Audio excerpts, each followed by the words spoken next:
Alors, je m'appelle Elena Gamara, donc je suis endocrinologue diabétologue. Je suis d'origine italienne.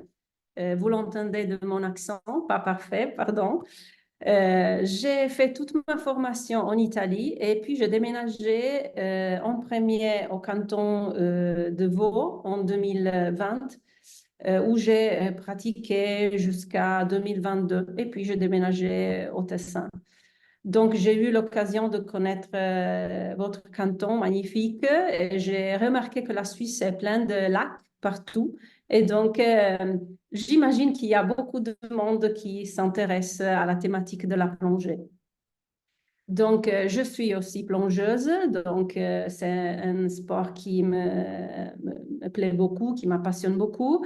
Et je fais partie d'une association qui est née en Italie, mais qui a aussi diffusé en Suisse depuis quelques années, qui s'appelle en italien Diabete sommerso, qui veut dire diabète submergé, traduit littéralement.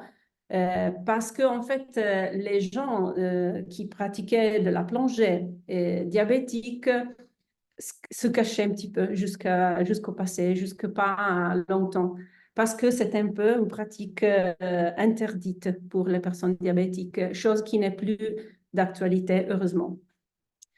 J'ai préparé quelques petites diapos pour aider un petit peu la discussion, mais n'hésitez pas, comme France l'a dit, à m'interrompre, à poser des questions. Voilà, c'est juste quelque chose pour vous aider de manière visuelle, mais pas, ça ne doit pas être une conférence. Alors, je vais partager mon écran, si j'arrive à le faire.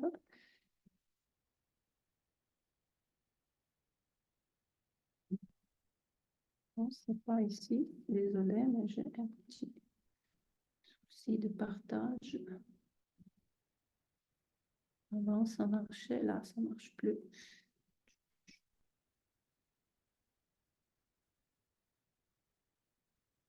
Stop. Là, vous voyez mon écran? Parfait. OK. Alors, je lance.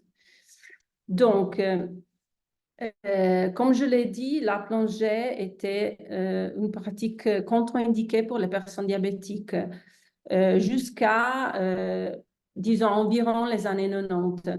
Et tout ça, c'est brièvement à cause de l'hypoglycémie. Parce que, bon, comme vous le savez, l'hypoglycémie est quelque chose d'urgent et une émergence à traiter de manière rapide. Et chacun de nous connaît le fait que quand on n'est pas sous l'eau, on peut toujours s'arrêter, n'importe la chose qu'on est en train de faire, prendre du sucre, contrôler notre taux de glucose et sortir de l'émergence.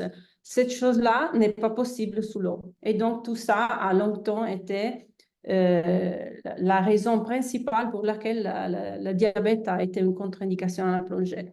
Et puis, qu'est-ce qui s'est passé? Il s'est passé que un organe qui s'appelle DAN, qui est le Diver Select Network, donc disons l'organisme mondial qui s'occupe de la sécurité des plongeurs, en bref, a commencé à collecter des données, ça c'était aux États-Unis, et ils se sont aperçus que les gens qui déclaraient de plonger avec du diabète existaient et qui rien de grave s'était jamais arrivé à ces personnes-là.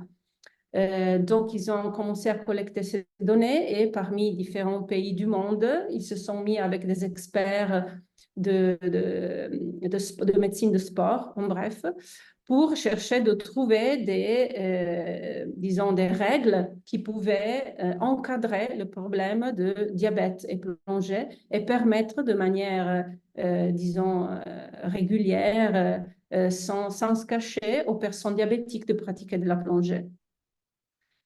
En Italie, tout ça n'existait pas, tout ce qui concerne diabète et plongée jusqu'aux années 2000 environ.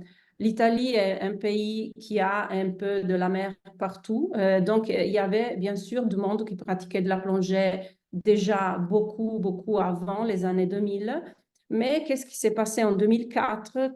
Une patiente, Valentina, qui est une de mes meilleures amies et qui est très sportive, elle avait probablement testé tous les sports du monde, mais pas la plongée. Donc, elle a eu envie de tester aussi ce type de sport.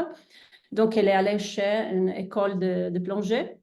Elle a déclaré, je suis diabétique type 1, et ils lui ont refusé de pratiquer de la plongée. Donc, elle a posé la question à son diabétologue. Et là, il y a eu vraiment une petite chance parce que son diabétologue est aussi un très expert plongeur. Et donc, les deux ont décidé que c'était le moment où les choses devaient commencer à changer.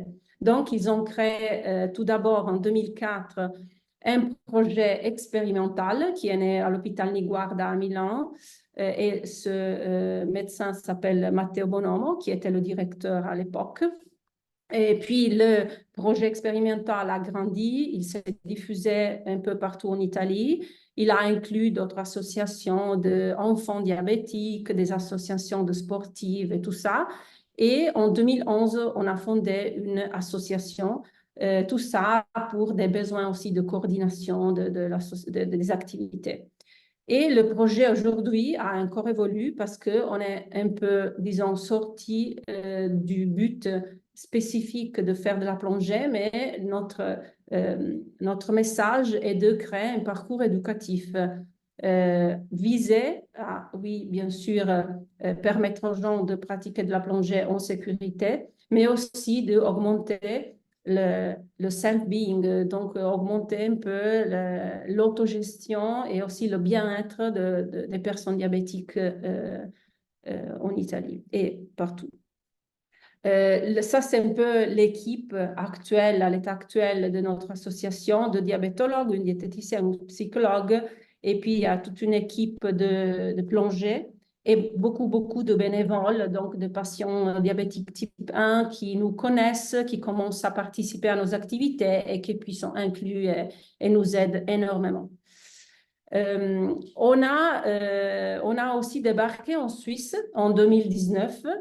Il y a eu un patient qui vivait déjà au Tessin avant que moi je déménageais, qui nous a contactés parce qu'il était plongeur, mais on lui avait dit qu'il ne pouvait plus plonger, donc il nous a contactés. Puis quand j'ai déménagé au Tessin, au canton de Vaud, on a cherché de inclure aussi des patients du canton de Vaud. Donc on a eu aussi la participation d'une de mes patientes à l'époque à notre camp éducatif. Et on a plus qu'une centaine de personnes qui sont dans l'association, environ 80 diabétiques type 1 qui ont pris le permis de plonger avec nous et une vingtaine d'amis, épouses, fils, filles qui sont aussi. Ça, c'est un peu le résumé de toutes nos activités qu'on a faites dans les années. On est, bon, la plupart des activités en Italie, bien sûr, pour des raisons de commodité, de praticité, mais on a aussi organisé des semaines à l'étranger, aux Mers Rouges, on est allé même aux Maldives, donc on cherche d'organiser beaucoup d'activités. Vous pouvez nous trouver dans notre site internet qui est www.diabetesommerso.org et si vous cliquez sur activité, bon c'est en italien, donc voilà, il faut utiliser Google Translator. Vous trouvez chaque année le calendrier de nos activités de l'année. Donc là, vous voyez, il y a déjà le calendrier 2024 où il y a la semaine la plus importante pour nous, qui est la semaine d'éducation thérapeutique, où il y a des nouveaux personnes diabétiques de type 1 qui n'ont jamais plongé, jamais pris de permis de plonger et qui vont suivre la semaine de didactique pour prendre le permis de plonger de premier niveau. Et puis, il y aura en juillet à l'occasion de Paddy Woman Day, c'est, disons, une occasion de Paddy, l'institution de plongée, de fêter les femmes qui plongent. Mais voilà, c'est juste pour vous dire qu'à cette occasion-là, on organisera une petite plongée au lac de Lugano, ici, en Suisse. Et puis, il y a d'autres, voilà, comme vous le voyez, d'autres occasions. Une personne qui est diabétique, comme on l'a dit, bien sûr, peut participer à des camps de plongée. Et quelles sont les démarches? Alors, la première étape est la personne diabétique décide qu'elle veut essayer de la plongée. Alors, elle doit s'adresser en premier à son diabétologue parce que le diabétologue devrait évaluer une certaine, euh, disons, liste de conditions qui sont nécessaires pour qu'elle puisse accéder à cette activité. Et il y a des critères, disons, d'évaluation, comme par exemple l'absence d'une rétinopathie en phase évolutive ou l'absence d'hypoglycémie sévère dans la période précédente la plongée ou d'autres complications comme une cardiopathie ischémique qui peut être une contre-indication au moins temporaire à la plongée. Une fois que le diabétologue a donné son avis favorable à la plongée avec un certificat qu'on demande en tant qu'association pour l'inscription, il y a une deuxième étape médicale, c'est-à-dire qu'il faut faire une évaluation d'un médecin de sport pour ce qui concerne les contrôles au niveau cardiologique, les contrôles au niveau des poumons, donc de la respiration, et aussi au niveau de l'oreille pour voir s'il y a des problèmes pour la compensation. Une fois qu'on a aussi l'avis favorable du médecin de sport, pour nous, la personne est éligible du point de vue médical pour participer à la semaine de plongée. Donc, il y a cette semaine que je vais brièvement vous expliquer qu'est-ce qui se passe dans la pratique. Et à la fin de la semaine, on fait un petit, disons, par examen, disons, un test avec des cas pratiques pour être sûr que la personne ait compris de manière correcte qu'est-ce qu'il faut faire dans des situations de plongée, comment il faut gérer sa glycémie, l'insuline, les hydrates de carbone. Et avec ça, si tout se passe bien, la personne termine la semaine avec son certificat de premier niveau de PADI. PADI est une des didactiques de plongée, un des plus populaires dans le monde. Et ce certificat, qui s'appelle Open Water Diver, permet à la personne d'aller plonger partout dans le monde en présentant ce certificat au diving où elle veut plonger. Et puis, bon, les personnes souvent participent à plusieurs camps éducatifs et peuvent augmenter le niveau de leur permis pour plonger en profondeur majeure ou pour avoir, par exemple, le Rescue Diver, qui est, disons, un permis qui permet aussi de aider quelqu'un en difficulté pendant la plongée. Donc, il y a différents niveaux. J'ai une petite question. Oui, bien sûr. Du coup, par rapport aux étapes que vous avez mentionnées, donc elles sont, si par exemple on va dans n'importe quel club de plongée, c'est des étapes qui sont connues en lien avec le diabète, de d'abord passer chez le diabétologue, ensuite faire passer chez le médecin du sport, ou c'est uniquement votre association qui a ces démarches? Alors, en fait, ça, c'est la démarche pour notre association pour pouvoir accéder au camp d'éducation de plongée. On a aussi, mais ça, c'est en fait plutôt en Italie, on a aussi pris contact avec beaucoup, beaucoup de diving dans le territoire italien pour former les instructeurs de diving, de plongée. Justement, au cas où quelqu'un diabétique se présente et dit, moi, je suis diabétique, je veux plonger pour qu'ils soient sensibilisés, qu'ils ne disent pas non tout de suite ou oui sans savoir qu'est-ce qu'il faut faire. Donc, ce n'est pas quelque chose strictement lié à nous, c'est quelque chose qu'on cherche de diffuser, c'est un peu les démarches. Mais peut-être que des diving qui n'ont jamais eu le cas d'un diabétique ou qui ne se sont jamais posé la question ne savent pas quoi faire. Mm. Et du coup, pour l'examen, donc c'est vraiment un examen spécifique qui a été créé pour les personnes diabétiques pour savoir comment réagir dans des situations Oui, exact. Parce que alors, pendant la semaine, on va, disons, il y aura des situations réelles parce que les personnes, tout de suite, à partir du premier jours sont mis vis-à-vis avec, bon, dans 10 minutes, on est à la piscine avec les bouteilles, avec tout ça, et j'ai ma glycémie. Donc, tout de suite, sont mis dans cette situation. Et puis, on fait aussi, disons, des cas cliniques, on fait aussi des cas simulés. Et les gens, l'examen consiste justement dans des cas, des exemples. Par exemple, tu veux plonger, tu as telle glycémie, tu as tel type de traitement à l'insuline. Qu'est-ce que tu vas faire pour pouvoir plonger ou tu as telle glycémie et la personne doit se débrouiller un peu et donner des réponses pour dire alors je vais faire comme ça ou plutôt je ne vais pas plonger parce que ma glycémie ne permet pas dans ce cas-là. Donc c'est quelque chose de très pratique, très concret. Ouais. Donc, les gens qui arrivent à notre camp d'éducation, disons, ils ont déjà toute une partie, on peut dire, d'études à domicile qui concerne, disons, largement la partie de technique de plongée. Il y a l'e-learning qui est à travers le site de la PADI qui permet déjà aux gens de pouvoir avoir toutes les connaissances de base techniques liées à la plongée. Et comme ça, au cours de la semaine, ils peuvent aussi, disons, se focaliser un peu plus sur ce qui est dans la partie diabétologique.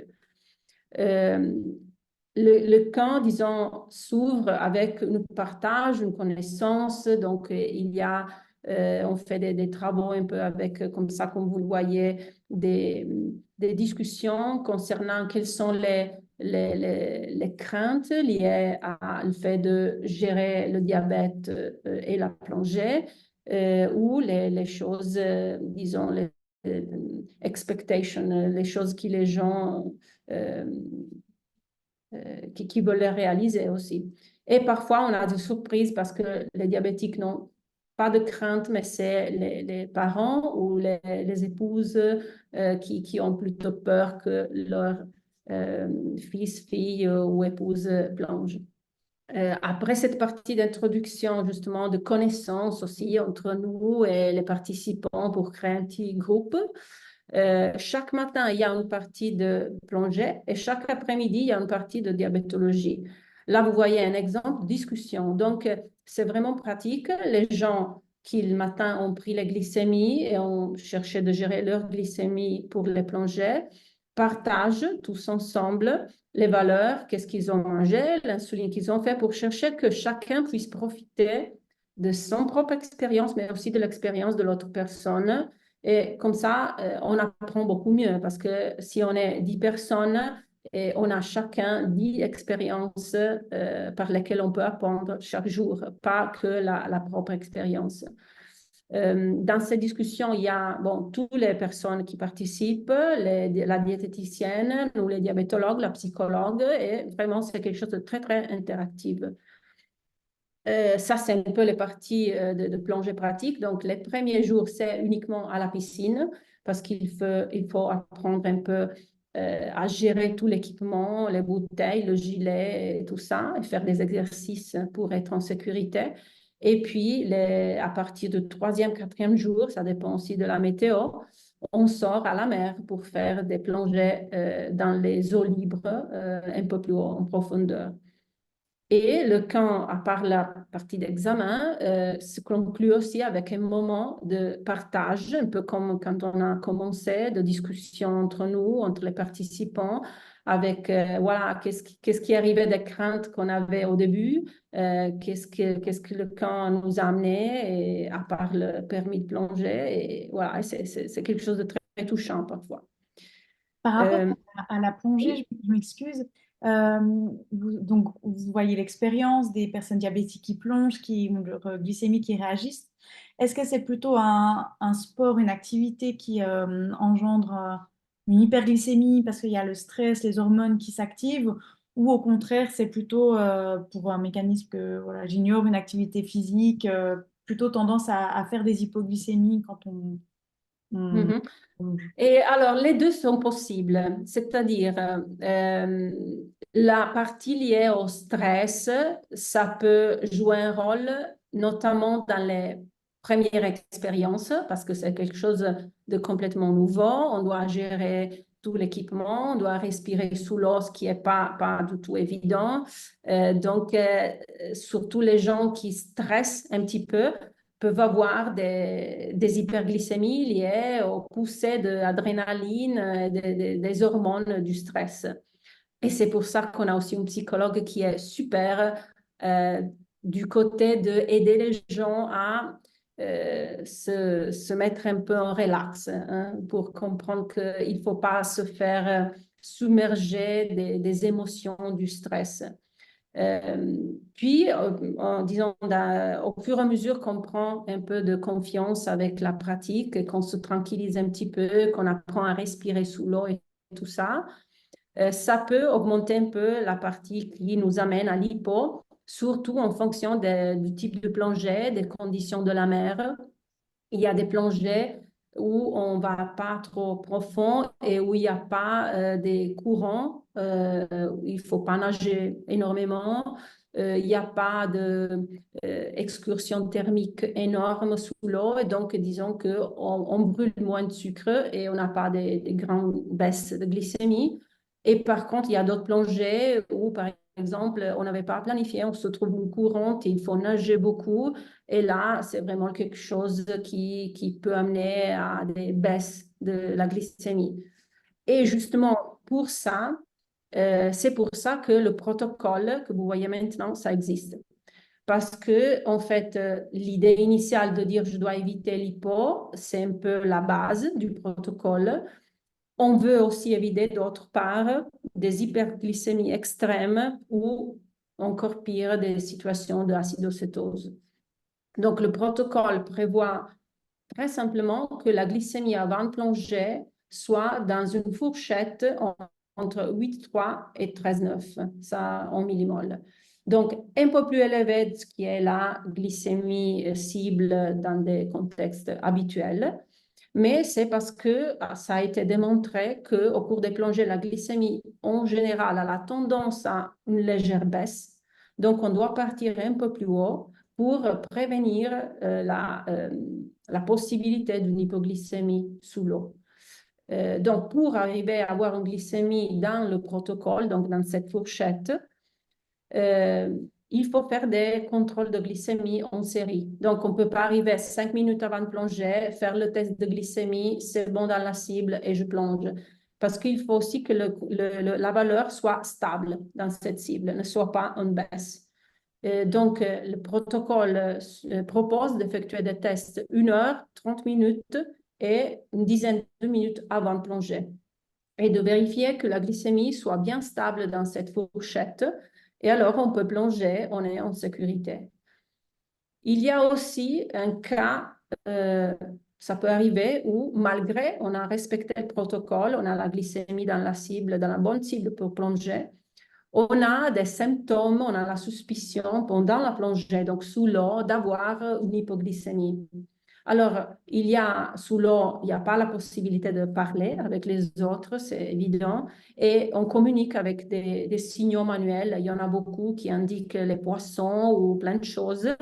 Et il y a eu un signal supplémentaire qui a été intégré et qu'il faut que notre compagnon de plongée connaisse, qui est le L, qui signifie low. Donc, avec ça, la personne diabétique qui a la suspicion d'avoir une hypoglycémie pendant plongée signale ça à son compagnon et il remonte à la surface, les deux, pour prendre du gel, du sucre, quelque chose qui peut remonter la glycémie.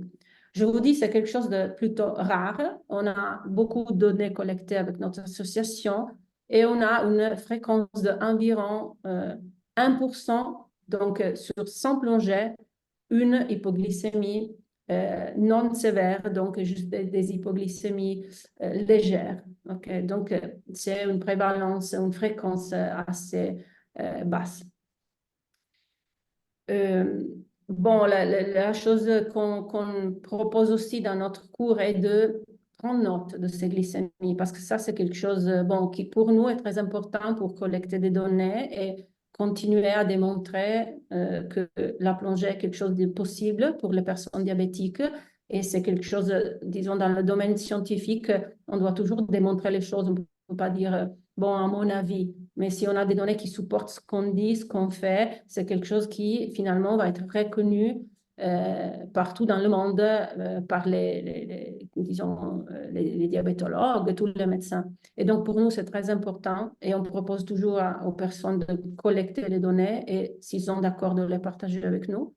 Et puis, c'est aussi à la personne parce qu'elle peut, après la plongée, réexaminer son profil glycémie, qu'est-ce qu'elle a fait en termes d'insuline, glucose, carbohydrates et améliorer, si quelque chose ne s'est pas bien passé, la prochaine plongée, aussi en fonction de ce qui sont les caractéristiques de la plongée, la température, la profondeur, la durée, l'effort physique et tout ça. Donc, ça permet à la personne de prendre note de tout ça et faire de l'expérience et améliorer ses profils de glycémie et aussi s'amuser mieux. Donc, comme je vous l'ai dit, on a des buts de recherche. Pour vous dire, les guidelines italiennes étaient aussi, disons, contre, si on veut dire, la plongée de manière officielle jusqu'en 2018. N'était pas une activité permise aux personnes diabétiques. Depuis 2018, quand on a présenté nos données, le comité, disons, des diabétologues italiens a changé son avis et c'est écrit maintenant, noir sur blanc, que suivant le protocole, les personnes diabétiques peuvent pratiquer de la plongée en sécurité. Donc, c'est quelque chose de très important, à notre avis, que ce soit reconnu. Donc, on continue avec ce type d'esprit. On continue à écrire justement des articles. On a été à Toulouse dans un congrès francophone de diabétologie pour aussi faire connaître tout ça, pour que plus en plus de personnes puissent pratiquer la plongée et que ce soit plus quelque chose de caché. Donc là, vous voyez à nouveau notre site internet. N'hésitez pas vraiment à nous contacter. Je vous rappelle qu'en juillet, on sera en Suisse, à Lugano. Donc si quelqu'un veut nous joindre, on est très, très, très content. On a déjà eu une personne de la Suisse francophone, donc il n'y a pas de problème. Mes collègues parlent aussi très bien anglais, donc bon, on se débrouille. Génial, merci beaucoup Elena pour cette présentation. Personnellement, j'ignorais que voilà, il y avait une association de personnes diabétiques type 1 et de plongée, donc c'est vraiment une super nouvelle. Je ne sais pas si certains peut-être ont des questions. J'ai vu Ricardo lever la main à un moment donné. Oui, oui, oui, en effet. Alors, oui, j'avais une question, en effet. Je voulais savoir pour Elena, éventuellement, bon, moi j'ai déjà le PADI, hein, je l'ai fait avant d'être diabétique, donc à l'époque, pas de problème. Aujourd'hui, je n'ai pas replongé depuis. Je pense que j'ai une bonne condition physique parce que je fais régulièrement de la natation. Euh, Est-ce que je dois passer par toutes ces étapes, passer le diabétologue, les tests sportifs, tout ça, alors que je suis un sportif régulier? Euh, Ça, c'est la première question. Et la deuxième question, c'était par rapport au protocole qu'on a vu tout à l'heure, au niveau. Moi, quand je vais nager, bon, je nage 20 minutes, à peu près, 15, 20 minutes, 30 minutes, ça dépend. Mais dès que je rentre dans l'eau, je suis à peu près à 10. Quand je ressors, c'est possible que je sois à 4,5 millimoles. Alors, je ne sais pas si la plongée, maintenant, aujourd'hui, ça va me nécessiter un tel effort et je devrais monter un peu plus haut. Je vois que c'était 13,9. J'ai vu qu'il y avait une valeur même à 16. Voilà, c'était ma question. Est-ce que 13, c'est vraiment la limite minimum pour moi? Et voilà. Et l'autre, c'est le PADI. J'ai déjà le PADI, je suis en bonne condition physique. Est-ce que je peux y aller comme ça, sans passer par le diabétologue? Bien sûr, encadré, hein, je ne vais pas plonger à deux ou tout seul. Voilà, c'est mes deux questions en fait. Voilà. Alors, merci pour ces questions. Je commence par la première. Alors, nous, ce qu'on propose à, bon, n'importe, disons, à tous qui veulent plonger avec un diabète, soit qu'ils ont pris le permis avant, avoir découvert le diabète ou après, et en tout cas de faire à nouveau toutes les certifications une fois par année. un peu comme on fait par les sports agonistiques. Non, c'est pas un sport de l'agonisme, mais pour être sûr qu'il n'y a pas d'évolution au niveau, par exemple, de quelques complications qui peut être une contre-indication à la plongée. On propose que les réévaluations soient faites chaque année. Puis, si vous le faites déjà pour la natation, par exemple, que vous avez déjà disons, les certificats, le OK de votre diabétologue et d'un médecin de sport, c'est bon. Donc, c'est OK. Mais de faire un encadrement tous les ans, c'est conseillé par nous. Et c'est ce qu'on demande à toute personne qui plonge avec nous. Chaque année, de renouveler les certifications. Euh, Juste sur cette question, est-ce que vous avez la certification? Bon, moi, je fais les tests, le test général, enfin, le sang, l'urine, tout ça. Est-ce que ça suffit? Parce que j'ai jamais demandé d'autres tests à mes diabétologues pour les sports que je fais, en fait. Alors, pour ce qui concerne le diabétologue, la chose importante est de savoir s'il y a des complications en phase d'évolution. Par exemple, on découvre une rétinopathie initiale qui Ah, détériore un petit peu. Alors ça, à cause des pressions, c'est une contre-indication à plonger, au moins temporairement, autant que la rétinopathie se soit stabilisée. Ou si, pour quelque raison, la personne a eu des hypoglycémies graves, sévères, avec perte de connaissance ou avec le besoin de l'aide de quelqu'un. Là aussi, c'est une situation qui met en pause au moins le permis de plonger, disons le OK de diabétologue, ou des situations de neuropathie autonome, donc des complications un peu plus, disons, un peu moins fréquentes, heureusement, mais qui peuvent arriver et qui peuvent parfois arriver d'un an à l'autre. Parfois, l'année d'avant, on n'avait rien, l'année d'après, on trouve des situations de rétinopathie, par exemple. Donc là, c'est plus sage de dire j'attends que la situation de ce point de vue-là se soit bien stabilisée. Donc, c'est un peu tous les screenings de diabétologie qui sont faits de manière régulière. Il n'y a pas quelque chose de plus. Point de vue médecine de sport, ce qu'on conseille habituellement, c'est un test d'effort, une évaluation de spirométrie pour la partie des pulmonaires et une évaluation de l'otorino pour voir au niveau de l'oreille. Ça suffit habituellement au début, la première fois, pour voir qu'il n'y ait pas de contre-indications anatomiques ou des problèmes à la compensation avec des tests que les otorinos font faire pour voir s'il y a ce type de problème. Donc, ça, c'est un peu les deux choses à faire. OK. d'accord. Et pour ce qui concerne la deuxième question, alors disons que la courbe de la glycémie au cours d'une plongée est très variable d'une personne à l'autre, de type de traitement, parce qu'il y a des personnes qui plongent qui sont sous multi-injection, donc qui ont toujours une basale, une lente qui travaille. Il y a des gens qui ont une pompe à l'insuline qui ne peut pas être amenée sous l'eau parce qu'autrement elle ne fonctionne pas. Elle ne résiste pas à des pressions de 2-3 atmosphères. Donc, on ne peut pas plonger avec une pompe. Donc, au moment où on débranche la pompe à l'insuline, au bout de 15 minutes ou quelque chose comme ça, on n'a plus de débit de base. Donc là, bien sûr que la situation d'insulinisation de la personne, dans les deux cas, peut changer beaucoup et ça impacte beaucoup sur la baisse ou pas de la glycémie. Autre chose à considérer, c'est ce qu'on a mangé avant de plonger, les carbohydrates actifs qu'on peut avoir. L'effort physique, la natation est quelque chose de beaucoup plus à risque, disons, d'hypoglycémie parce que c'est quelque chose d'une activité aérobique et qui brûle beaucoup de glucose. La plongée, pas forcément, parce que si on plonge, on descend, on n'a pas de courant, on a une bonne visibilité, la température de l'eau est confortable, on n'a pas forcément une grande consommation de glucose.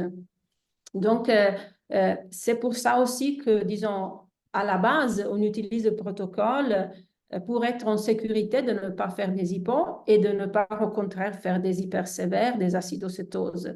Puis chacun, avec son logbook, avec son expérience, se connaît et puis donc arrive à savoir, bon, moi, je dois rester un peu plus haut parce que j'ai la tendance à baisser trop rapidement, ou bien je peux rester à 11 de glycémie, et pour moi, ça suffit, et je plonge, je ne fais pas des hypos. Donc, il faut aussi une petite expérience, toujours en sécurité, mais expérimenter, ça sert beaucoup dans ce cas-là, parce que la fourchette de possibilités est plutôt variable. D'accord. Ok, merci. Ça mène une petite dernière question rapide. Euh, Ok.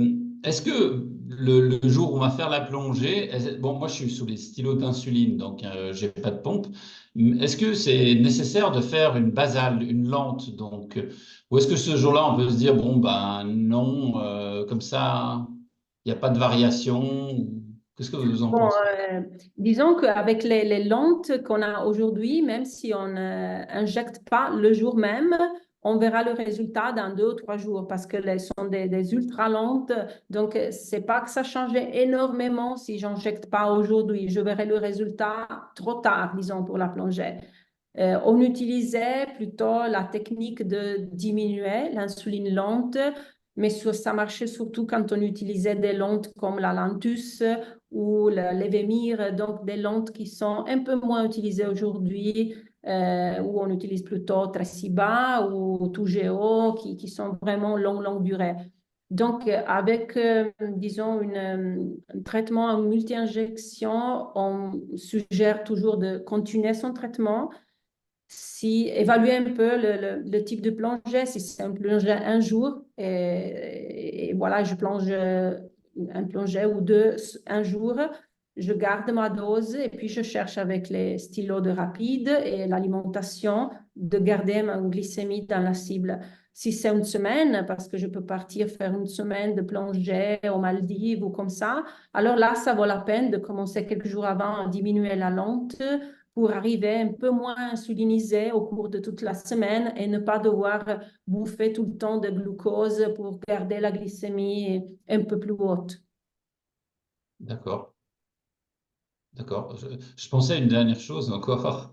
Je pensais, est-ce que les pâtes, puis finalement 1 heure et demie avant la plongée, ça serait pas un bon aliment? Parce que vu que la progression est lente comme ça permet, ça serait une idée, non? Je Oui, réfléchis. alors j'ai entendu tout type d'intégration de carbohydrates avant la plongée. Donc, l'important, ce qu'on cherche avec aussi la diététicienne de passer comme message, est d'avoir un peu un bon niveau d'insulinisation, donc pas trop, pas peu, et aussi un bon niveau d'hydrate de carbone. Donc, il faut vraiment jouer avec les deux éléments et trouver le bon équilibre entre les deux. Puis chacun trouve un peu sa propre stratégie. Ça dépend aussi de l'horaire de plongée, parce que souvent les plongées sont le matin. Euh, Surtout si on fait qu'une plongée, le matin, la mer est parfois un peu plus calme, donc on plonge souvent le matin, ou on fait des répétitives, donc on plonge le matin et puis le midi, ou la nuit, il y a aussi des plongées nocturnes. Donc, on peut, voilà, trouver différentes stratégies aussi au niveau de l'alimentation.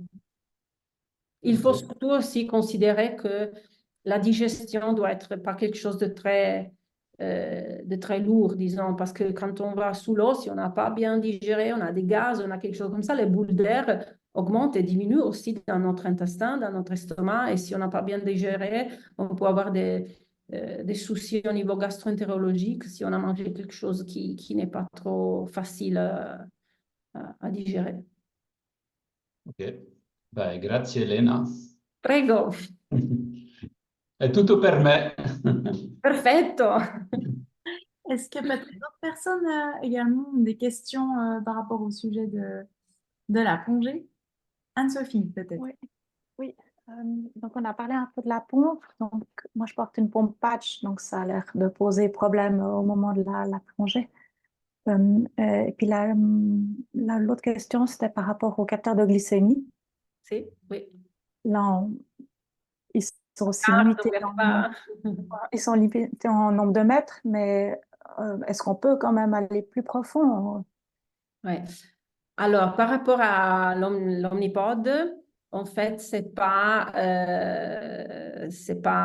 possible de plonger avec omnipode parce que le problème est que, bon, c'est pas certifié par la Insulette, donc s'il y a un dysfonctionnement de la pompe, c'est pas certifié et on risque d'avoir des problèmes, surtout à cause du fait qu'il peut y avoir des bulles d'air quand on remplit le petit réservoir.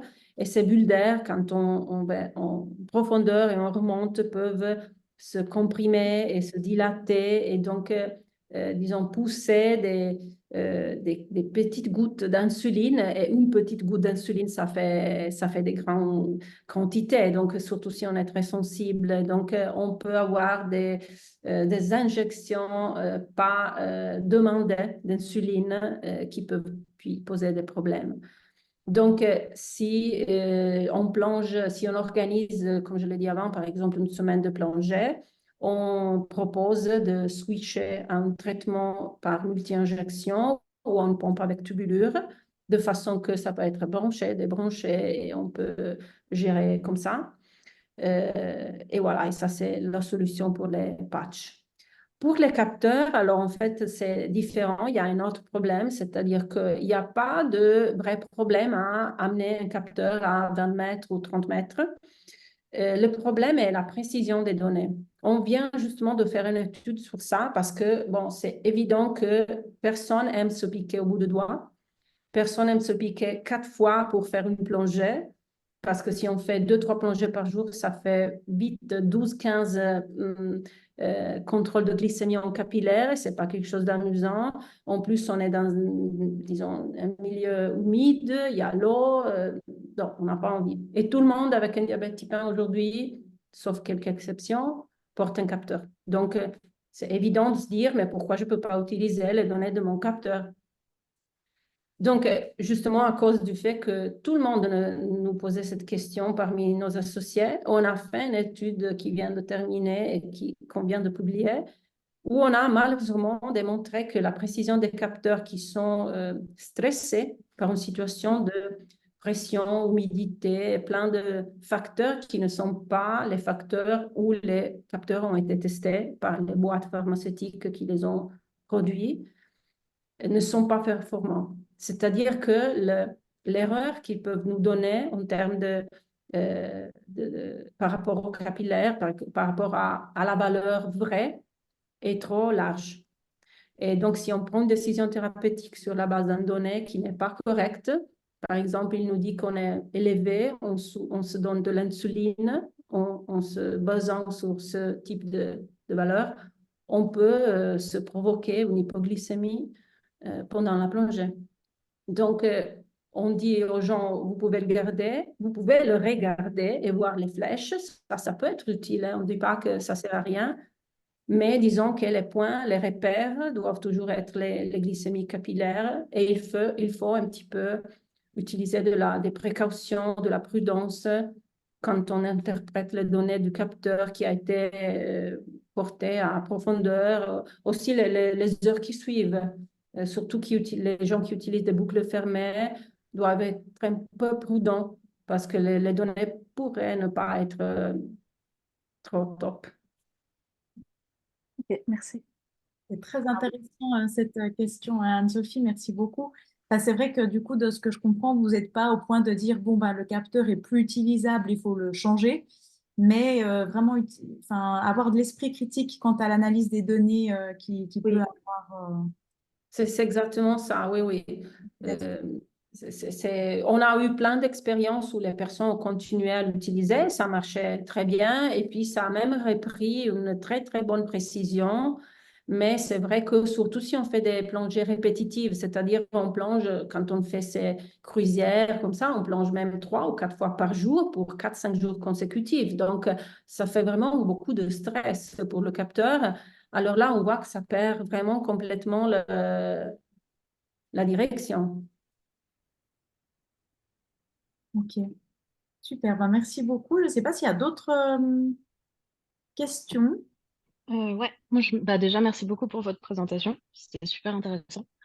Euh, je me demandais, vous avez parlé tout à l'heure des glycémies lors de la plongée, et maintenant vous nous dites que les capteurs sont peu fiables quand on fait de la plongée. Et du coup, je me demande si les glycémies que vous avez, enfin j'imagine on peut pas faire de glycémie capillaire en plongée, Donc, vous vous basez sur les données capteurs. Comment vous faites si elles sont pas fiables? Non, alors les glycémies dont je parlais, c'est des glycémies qui sont faites avant de plonger. Donc, 1 heure, 30 minutes, 10 minutes, 5 minutes avant de plonger. Et puis, on fait un contrôle juste après, quand on remonte de la plongée. Donc, ça, c'est les 4 glycémies du protocole capillaire. Donc, Ok. puis, Et du après, coup, on garde le capteur. On peut ensuite télécharger les données du capteur pour voir la courbe, pour voir si qu'on avait pris avant de plonger, pour faire un peu un match des deux. Mais disons que les données qu'on utilise pour le protocole, donc pour dire, je vois si ma glycémie est bonne pour plonger, c'est toujours des tests en capillaire qu'on fait avant. ok. Et du coup, les 1% d'hypoglycémie, c'est sur ces glycémies capillaires après la Oui, plongée. exactement. Ok. C'est un peu le delta entre la glycémie que les gens avaient juste avant de plonger et juste après. Et Donc, du coup, l'imprécision vient du delta entre le capillaire et le capteur. oui, exactement. Il y a quelques Est-ce- études qui ont aussi fait des capteurs versus des prises veineuses, mais pas vraiment dans des situations de vie réelle, plutôt dans des chambres hyperbares, donc des situations un peu expérimentales, pas de vraie vie, de vraie plongée. Ok. Et est-ce que du coup, cette imprécision, elle a aussi été faite dans des conditions normales? Est-ce que ça pourrait être juste dû à des différentes mesures ou est-ce que c'est vraiment dû aux conditions stressantes? La précision des capteurs. Bon, Exact. disons que les capteurs ont des études de précision avant d'être mis dans le commerce. Donc, Ok. les boîtes qui produisent Dexcom, Abbott, blabla, avant de pouvoir mettre dans le commerce un capteur, ils doivent faire des études, des tests sur des personnes type 1, type 2, de différentes catégories, et déclarer leur précision. Et il y a aussi des critères minimums qu'ils doivent atteindre pour que ces capteurs puissent être utilisés à la place du capillaire ou avec des pompes en boucle fermée. C'est Ok. des critères qui ont été établis par l'FDA, c'est une organisation aux États-Unis, la Food and Drug Administration. Donc, il y a vraiment un règlement qu'ils doivent respecter. Et donc, ils déclarent tout ça, c'est publié sur l'Internet. Ils disent, mon pourcentage d'erreur, c'est tant de pourcents. C'est ça. Donc, ça, c'est un peu ce qu'on a utilisé comme référence, ce qui était déclaré par les boîtes qui produisent, comme on l'appelle MARD, c'est, disons, le paramètre qui nous dit le pourcentage d'erreur. Ok, parfait. Merci beaucoup. À vous. Super, merci beaucoup à tout le monde. Moi, j'ai encore deux petites questions. Du coup, la bonne nouvelle, c'est que ben voilà, quand on a un diabète de type 1, on peut plonger.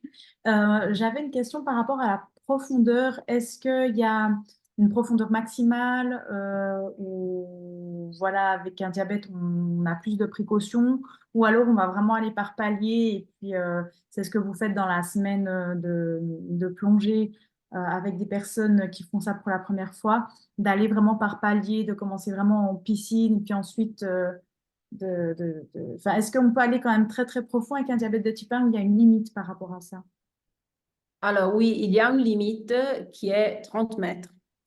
Et ça, c'est à cause du fait que on doit rester dans ce qu'on appelle la courbe de sécurité. C'est-à-dire, l'idée est qu'on ne doit pas se charger de gaz qui nous, euh, qui nous force à faire des stops de décompression, de déco. Parce que plus on va aux profondeurs et plus de temps on reste à une certaine profondeur, plus notre sang se charge de gaz, de ce qu'on respire dans les bouteilles. Il y a de l'air ambiant ou de l'air rajouté avec de l'oxygène, mais une partie, c'est aussi de l'azote. Et ce gaz est à la pression de la profondeur où on respire. Et si on se charge trop, quand on remonte, pour éviter de faire ce qu'on appelle la maladie de décompression, c'est-à-dire que ces boules, comme si j'ouvre, l'idée c'est ça, si j'ouvre une bouteille d'eau gazeuse, très rapidement, elle fait toutes des boules. Ça, c'est ce qui nous arrive si on remonte trop rapidement et on ne fait pas les étapes. Et Mhm. si j'ai une hypoglycémie, je ne peux pas faire des étapes. Je dois remonter le plus rapidement possible dans la sécurité, mais le plus rapidement possible. Je peux pas me permettre de rester 15 minutes en étape de décompression parce que je suis probablement en hypo, je dois remonter, prendre du sucre. Donc, l'idée est de ne pas aller à plus profond que 30 mètres. En tout cas, on a toujours des espèces d'ordinateurs qu'on utilise qui nous disent tu es trop profond, tu as passé trop de temps, donc de les regarder, respecter les courbes de sécurité de notre ordinateur et ne pas justement passer aussi la limite de son propre brevet permis. On a le Open Water qui est le premier niveau qui permet jusqu'à 18 mètres. Puis il y a le Advance qui permet 30 mètres justement. Et ça, en fait, je vous dis, en tant que plongeuse, à 30 mètres, dans la plupart disons, du monde, on n'y arrive même pas parce que les choses plus intéressantes sont plus en haut. Les poissons sont plus en haut parce que plus on va en profond, moins il y a de lumière, moins on voit. Donc, c'est plutôt s'il y a un bateau ou s'il y a quelque chose de vraiment très, très intéressant. Mais voilà, dans la plupart des plongées, on reste bien à la surface. Ok, et du coup, la procédure quand il y a une hypoglycémie et qu'on est sous l'eau, c'est de faire signe à quelqu'un et cette personne remonte avec nous. Il n'y a pas de choses qu'on peut prendre sous l'eau, des glucides. C'est une bonne question parce que souvent on a eu des personnes qui nous ont dit, oh mais moi je prends régulièrement sous l'eau de temps en temps quelque chose pour me rebooster un peu la glycémie. Le problème c'est ça, si on est en hypo et tout diabétique savent, le premier organe qui commence à pas trop bien fonctionner, c'est le cerveau. Donc, sous l'eau, on doit coordonner de respirer avec la bouteille, de ne pas inhaler de l'eau et donc de coordonner. Alors, je sors mon truc, je prends mon gel de glucose, je l'ouvre. Déjà, l'ouvrir avec les gants, c'est pas évident. Et je me coordonne et je prends mon gel de glucose. C'est vraiment très risqué. Et ce que je risque, c'est ma vie. Donc, franchement, ça vaut pas la peine. La mer est toujours là. On pourra toujours replonger dans ce site de plongée. Mais ce que nous et le protocole propose est de signaler à son compagnon. On remonte. Il y a une procédure où on remonte disons, la vitesse maximale est 10 mètres par minute. Donc, même si on est à 30 mètres, 3 minutes, on est à la surface. On gonfle notre gilet. Dans le gilet, on a toujours des petits gels de glucose de différents types. On ouvre ça, on le prend. Voilà, on est en sécurité. Pourquoi se mettre dans une situation difficile de danger sous l'eau?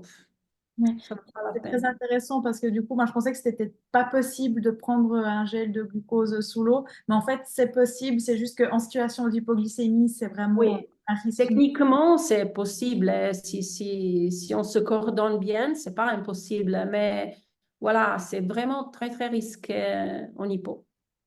Ok, ben, c'est très clair du coup. Merci beaucoup. Je ne sais pas s'il y a d'autres personnes qui ont des questions. Moi, j'avais encore une question par rapport. Là, on a parlé de plongée bouteille.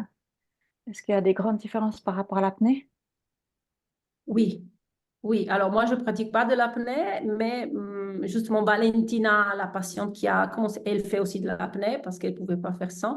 Donc, elle me dit que c'est une énorme différence parce que dans l'apnée, on respire pas. Donc, il n'y a pas toute la problématique de la remontée rapide. On peut remonter pouf, très rapidement. La durée d'une plongée en apnée est beaucoup plus courte. Donc, disons, si on a quelques symptômes, c'est pas comme un sport à l'air ouvert, mais disons, c'est beaucoup moins risqué. Puis, je pense que ça dépend là aussi du niveau où on fait de l'apnée. Si on va faire de l'apnée au niveau professionnel ou au niveau vraiment très, très de l'agonisme, c'est autre chose. Mais oui, les risques sont beaucoup différents. C'est pas exactement la même chose. Et vous avez parlé de l'azote. Est-ce que là, ça va changer la formulation sanguine, hein, dans le sens où les glycémies il y aura un impact sur la lecture des glycémies dans les heures qui vont suivre la plongée? Alors, ça, c'est une très, très, très bonne question et je n'ai pas la réponse parce qu'en fait, une des choses qu'on aimerait explorer, et si la précision des capteurs change en fonction de ce qu'il y a dans la bouteille. Dans cette étude qu'on a fait, on respirait tous de l'air ambiant, mais si on avait du nitrox, qui est un gaz avec un pourcentage d'oxygène majeur, est-ce que ça aurait amélioré un petit peu la précision des capteurs? On ne le sait pas. Il n'y a pas. C'est quelque chose qu'on va certainement explorer parce que c'est hyper intéressant, mais à l'état actuel, on n'a pas la réponse. Ok, merci. Ricardo, vas-y, on t'écoute. Oui, j'ai une ultime question. Dans votre groupe, les gens descendent avec un smartphone pour mesurer. Est-ce qu'il y a il y a des choses hermétiques? Comment ça se passe? Comment je sais, Non, moi? les gens laissent leur smartphone sur le bateau ou, voilà, avant de plonger et ils débranchent leur pompe. Donc, tout ce qui est technologie reste à la surface. Donc, ça, c'est aussi l'idée du protocole. On ne plonge pas pour regarder notre smartphone et la glycémie. Si on respecte le protocole, on n'a pas besoin d'utiliser la glycémie. En plus que, comme on a dit, les valeurs du capteur, on ne sait pas trop s'ils sont fiables ou pas. Donc, on ne les utilise pas pour prendre des décisions sous l'eau. On peut les regarder après. On remonte, le capteur se reconnecte, il télécharge les données de la courbe et ça, on peut les garder. On peut voir si justement si ça correspond un peu aussi aux valeurs d'avant, de capillaire, aux valeurs d'après, tout ce qu'on veut étudier sur la courbe, on peut le faire, mais après. D'accord. Ouais, il faut Il y a respecter. la possibilité disons, d'avoir des espèces de sacs étanches. Il y a quelques études qui ont aussi exploré tout ça, parce que Oui, justement, l'idée d'utiliser le capteur sous l'eau est quelque chose qui est très fascinant et qui peut-être arrivera un jour ou l'autre, quand les capteurs seront plus précis, peut-être que c'est quelque chose qu'on pourra utiliser. Donc, ils ont fait des espèces de sacs étanches qui ont été gardés tout près de la zone du corps où il y avait le capteur parce que l'eau ne permet pas la transmission de Bluetooth. Donc, il faut vraiment que le ok, smartphone soit vraiment à côté de où j'ai le capteur. Et ça peut permettre pas 100%, mais une transmission. Et donc, on peut regarder les données sous l'eau. Ou bien les premiers modèles, mais on parle des années justement 2004, plus ou moins. On avait des capteurs avec un fil, un peu style la pompe, avec un cathéter qui connectait le capteur avec un lecteur et qui donnait des valeurs. d'accord. Je ne m'étais pas posé la question, en effet, du Bluetooth et de la Ah, transmission avec l'eau ouais, qui isole un peu la connectique. Ok, c'est ça, oui. bon, bah, parfait. C'est tout pour moi. Zoé, Merci à encore vous. une question? Oui, Oui, bonjour. moi j'avais une question. Ah, pardon, Ah, allez-y. je vous en prie, ça fait un moment que vous attendez. Ok, merci. Alors, moi je plonge jusqu'à 30 mètres aussi, et puis j'ai pas mal de plongées à mon actif. Et en fait, ce que j'ai fait, c'est que j'ai collé un patch, un film transparent sur mon capteur. J'ai le Freestyle 2. Et puis, j'ai pas remarqué de variation de glycémie. Je me suis piqué le doigt pour voir, et puis en fait, j'en ai pas remarqué. Alors, je sais pas si peut-être avec ce film, ça marche en fait. Enfin, je sais pas si vous avez peut-être remarqué ça aussi ou. Oui, c'est-à-dire on a testé différents types de capteurs, ça il faut le dire, et pas tous les capteurs ont le même niveau de précision ou imprécision. Donc il y en a qui marchent un peu mieux, un Mhm. peu moins bien. On a aussi des personnes qui nous ont dit, bon, moi j'utilise, j'ai pas remarqué des grandes variations. Euh, disons, ça c'est un peu, il faut dire qu'il y a une différence entre le cas anecdotique et ce qui est de manière Mm. scientifique qu'on peut dire à tout le monde, disons. Donc, les données qu'on a collectées étaient sur plusieurs personnes, environ plus que 200 plongées, un peu standardisées, avec le même capteur, le même film, le même Mhm. glucomètre, pour chercher de faire quelque chose qui soit aussi utilisable par tout le monde. Puis c'est vrai qu'on a eu des hétérogénéités. Il y avait quelqu'un qui marchait mieux, qui allait très bien. et quelqu'un qui était le désastre, la catastrophe. Mhm. Donc, si on met ensemble toutes les données et on trouve quelque chose qui est disons, on dit statistiquement significatif, c'est-à-dire c'est pas lié à l'hasard ou à la personne, mais c'est quelque chose qui est vraiment réel et scientifiquement valide, et on doit donner un conseil à quelqu'un plutôt que se baser sur le cas qui allait bien. Malheureusement, on se base sur le cas qui n'est pas allé bien, ou en tout cas sur les données dans leur ensemble pour prudence. Parce que c'est vrai, chacun d'entre nous a l'expérience qu'il y a des capteurs qui marchent top et des capteurs que le deuxième jour qu'on l'a mis, ça ne marche pas, il faut le changer parce qu'il y a des problèmes. Et on se dit, ben, je l'ai mis comme d'habitude, dans la même zone, j'ai fait tout ce comme d'habitude et ça ne marche pas. Donc, on doit être un peu prudent sur ça. Mais c'est vrai, on a eu avec différents capteurs des rapports très, très positifs, nous aussi. Et en fait, on dit, bon, continuez à l'utiliser, mais soyez prudents et utilisez aussi le capillaire. Parce qu'il suffit une fois où le capteur ne met dans la mauvaise piste, et ça suffit cette fois-là pour se mettre un peu en danger. C'est dommage. Ok, top, merci. Merci à vous.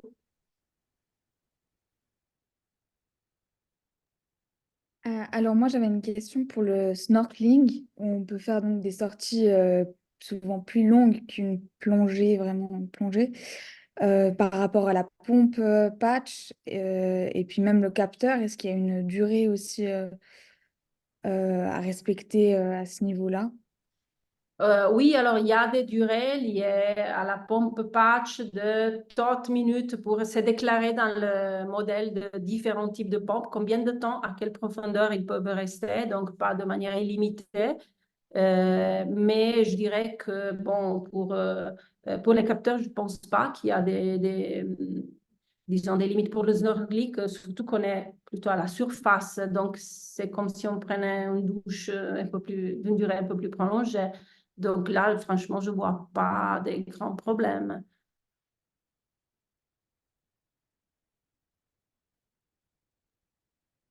Est-ce que vous conseillerez d'enlever le patch s'il y a beaucoup d'activités marines sur quelques jours, par exemple, une semaine de plage, etc. Est-ce que ce serait mieux de repasser au stylo, par exemple, pendant les vacances, parce que Pas c'est... forcément. Je pense que ça dépend aussi un peu de ce qui est la préférence de la personne. Si c'est quelque chose, disons, de faisable, de garder la patch pour la personne, je ne vois pas de contre-indications à la garder, même pendant une semaine de vacances. Disons, la facteur qui est vraiment problématique dans la plongée, c'est la pression. Là, peut-être il y a un problème de température si on reste à la plage longtemps, mais il y a aussi avec les stylos, si on les garde sous le soleil à la plage. Donc là, j'ai des patients qui décident que l'été, c'est aussi 15 jours de vacances de pompe capteur, et donc qui passent au stylo et capillaire et qui vont très bien avec ça. Et j'ai quelqu'un qui préfère garder la patch et le capteur, mais il n'y a pas vraiment quelque chose qui est mieux, disons, pour tout le monde. Merci. Super. Merci beaucoup à tout le monde. Du coup, on a voilà, un petit peu dépassé 1 heure, mais je crois que c'était plutôt positif parce qu'on a eu plein de questions super intéressantes. Du coup, je vous ai mis juste le questionnaire dans les discussions, comme ça, n'hésitez pas à nous dire si vous avez d'autres idées de thématiques qui vous tiennent à cœur pour ces Midi Expertes. Et puis moi, j'en profite pour vous annoncer que demain, on fait un petit apéro de fin d'année pour la Fondation au Parc de la Grange ou alors à la Fondation, ça dépendra du temps. Mais voilà, vous êtes bienvenus, c'est à partir de 18 heures. Et puis sinon, il y a les techs demain qui sont présentes aussi à la Fondation, au Diacentre, de 13 heures à 15 heures, si vous voulez voir un peu du matériel ou si vous avez des hésitations ou des questions par rapport aux pompes, patchs et autres. Et ensuite, le grand nouvel événement qu'on organise cette année avec la Fondation, c'est la fête de la rentrée. le 24 août. Donc, c'est un samedi. Il y aura plein de surprises pour les enfants, des discussions pour les parents, le fait de pouvoir partager un repas tous ensemble et bien d'autres surprises qui attendra les personnes vivant avec un diabète de type 1 ce jour-là. Voilà, encore un grand, grand merci à Elena pour son intervention et tous les éléments de réponse qu'elle nous a apportés. Et je vous souhaite à tous une belle soirée. Merci beaucoup. Merci. Merci. Merci. Merci beaucoup. Merci, bonne Bye. soirée. Merci. Merci.